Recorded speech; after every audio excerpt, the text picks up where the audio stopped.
Sometimes you look at the cybersecurity news and just think, okay, where do I even start with all this? Welcome to Calm Coding, your weekly deep dive into, well, all things cybersecurity. Exactly. There's just so much happening. And today, our aim is really to cut through some of that noise, Hmm. figure out what's actually important, and maybe, find some takeaways for everyone listening. Couldn't agree more. We've got some really interesting sources today from Wired and The Verge covering quite a range, a missing professor, big plans at the IRS. Yeah, quite the mix. So our mission, as always, is to unpack these stories, understand the impact, and just get a clearer picture of the landscape. Let's jump right in with this really strange case from Indiana University, a missing cybersecurity professor.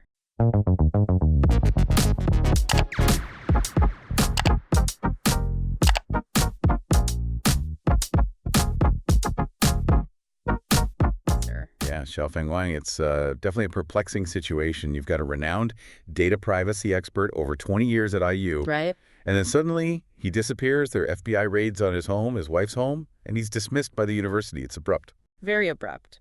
And it seems like it all kicked off after an internal IU inquiry looking into some unreported research funding from China. That appears to be the starting point. IU reportedly contacted Wang back in December about a specific grant in China from 2017-2018 where he was listed. Okay. And then there's this unsigned statement floating around, probably from a close collaborator at Purdue, suggesting IU was concerned not just about that one grant, but maybe broader issues with disclosing funding. Disclosing it to IU and potentially on U.S. federal grant applications? That seems to be the implication, yeah. Which obviously raises flags about transparency in, international research. And Wang himself apparently talked to a professor emeritus, Alex Tanford, No. mentioning accusations about grant disclosures and even co-authorship, though Tanford initially seemed to think it wasn't a huge deal. Right. It's complex. But we know Wang did publish papers during that time listing funding from major U.S. sources, NSF, NIH, DARPA, even Google and Samsung. Okay, so U.S. funding was disclosed. It appears so, yes. And he also collaborated regularly with researchers at China's Institute of Information Engineering, the IE. That's a government-funded lab. Which isn't inherently wrong, right? U.S.-China research collaboration happens. Absolutely. It happens all the time, and the joint papers often disclose the Chinese funding for the IE scholars. The real questions seem to circle back to whether Wang's funding from China was fully disclosed to IU and on his U.S. grant applications. Especially given his big role leading that Center for Distributed Confidential Computing, funded by that almost $3 million NSF grant in 2022. Exactly. An NSF grant like that would absolutely require disclosing all other funding sources to avoid any conflicts of interest or, double-dipping concerns. So then things escalated fast on March 28th, FBI searches, and IU fires him. By email. By email, yeah. And that email apparently also mentioned he had accepted a job in Singapore starting in 2025. That detail also popped up in that statement attributed to the Purdue colleague. It's a lot happening on one day. It really is. And before that, he'd asked for leave. IU put him on administrative leave instead, took down his website, cut his email. Yeah, and Professor Tanford raised concerns about that, firing a tenured professor, seemingly without the usual due process, the notice, the hearing. Right, the standard university procedures. Exactly. IU is staying quiet, though, citing the federal investigation. Spokesperson Mark Bode just said they're aware of it and won't comment further at the FBI's direction. And the FBI confirmed court-authorized law enforcement activity. But that's it. No details. Meanwhile, the lawyer for Wang and his wife says they're safe, not arrested, and plan to clear their names.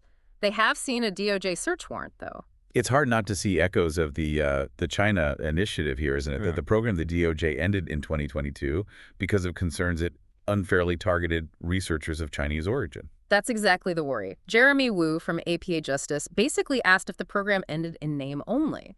Is the underlying scrutiny still there? It creates a really difficult environment.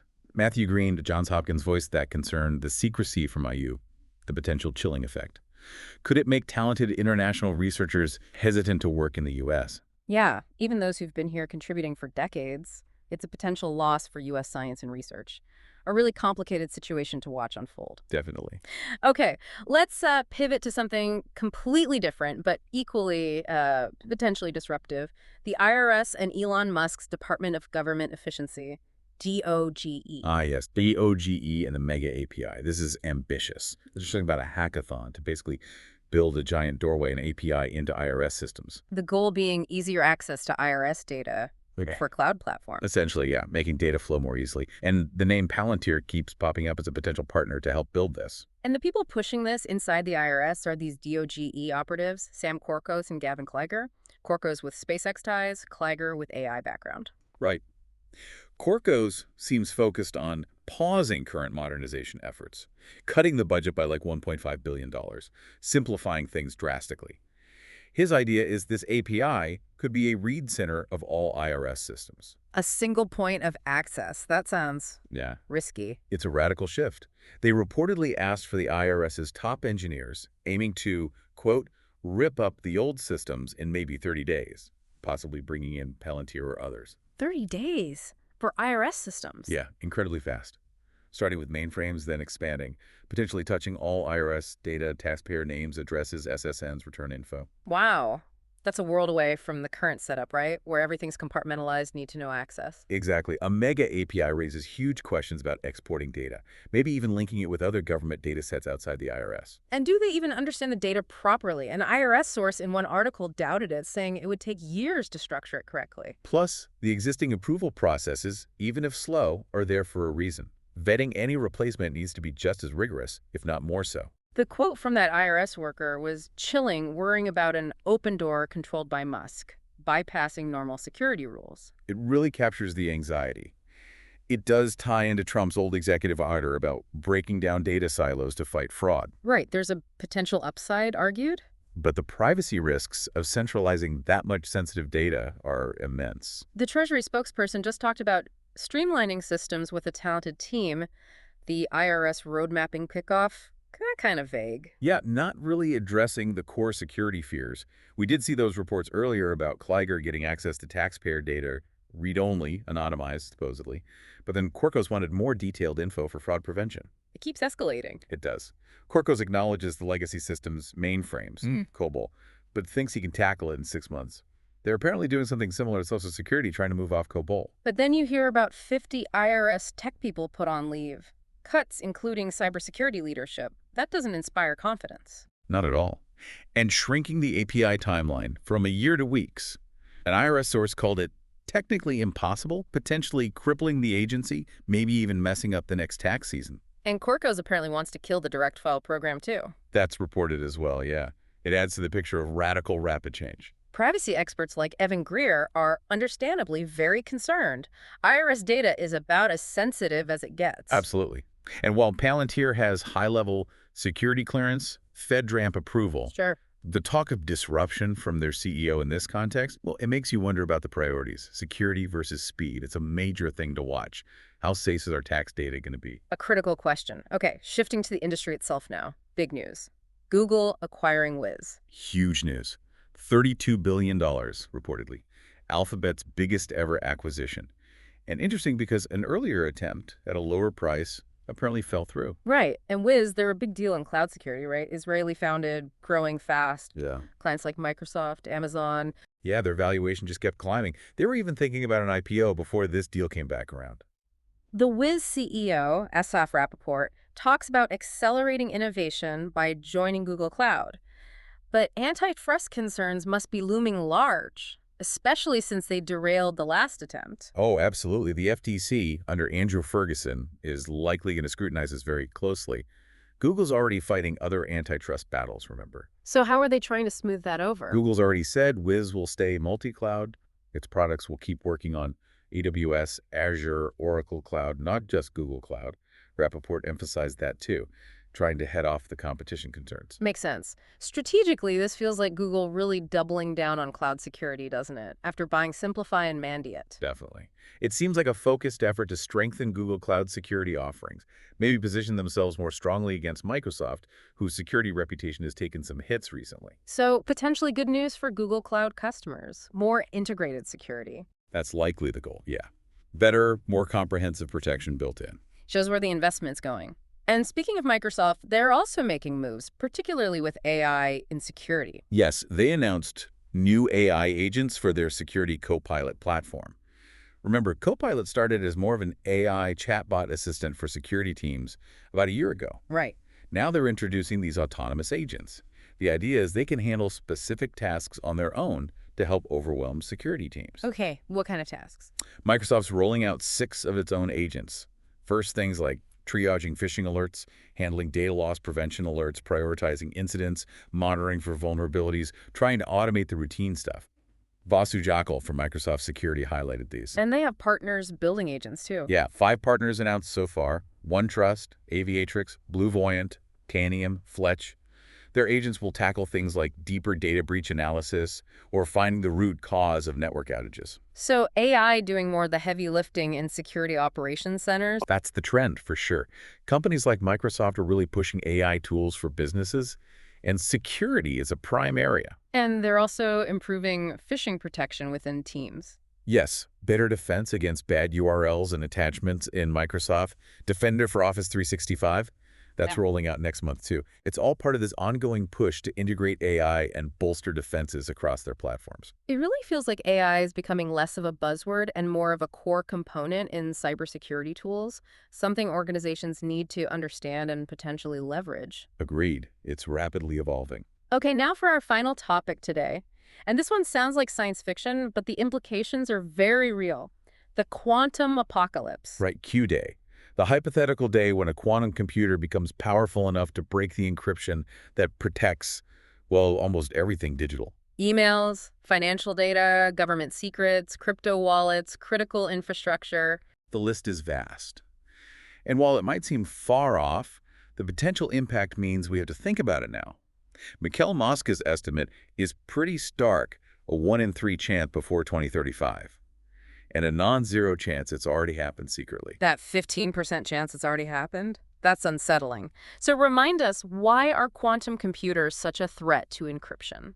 It comes down to how they work. Classical computers use bits, zeros, or ones. Quantum computers use qubits. Qubits can be 0, 1, or both at the same time, thanks to superposition. Okay. That lets them explore many possibilities simultaneously. For certain problems, like factoring the huge numbers used in RSA encryption, a powerful quantum computer could theoretically do it exponentially faster than any classical computer. Using Shor's algorithm. Exactly. Peter Shor figured this out back in 1994. It leverages qubits and superposition to find the prime factors of large numbers very quickly, which breaks RSA. And lots of big players are racing to build these machines. Google, IBM, China, the US. Right. For all sorts of applications, not just code breaking, but breaking codes is the big security worry. So what would Q-Day look like? A big bang or a slow burn? Experts suggest either, really. Maybe a series of weird, unconnected hacks that eventually point to a quantum computer. Or the nightmare scenario, a sudden, simultaneous collapse of many secure systems. And it's not just RSA, is it?